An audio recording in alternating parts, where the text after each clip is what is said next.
Hello everyone, this is part 3 of how to create a melody in FL Studio using music theory.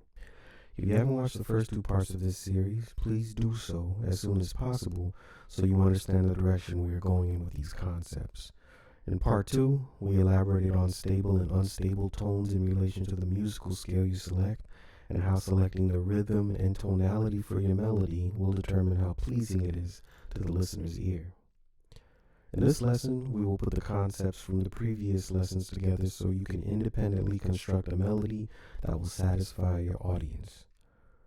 So, to independently construct a melody, step 1, you select your scale.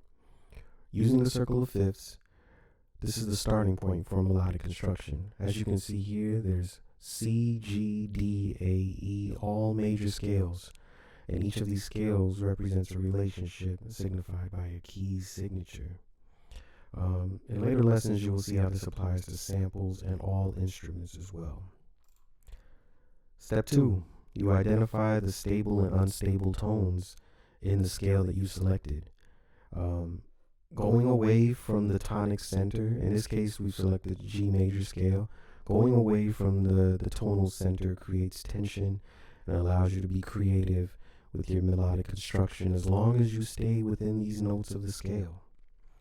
Step 3, you determine your melodic phrase length. The average length to start is 4 bars, and it's typical to have a resolution or a variation on the last bar so that it resolves to the tonic center. For example,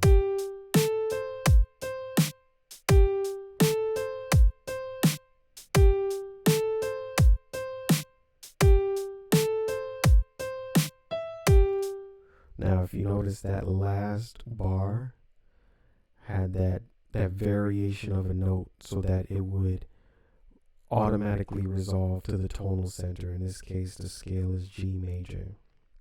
Step 4, use your creativity and the scale clip to construct a melody using the scale you selected in the first step. The scale clip is an app that gives you access to over 150 scales and modes.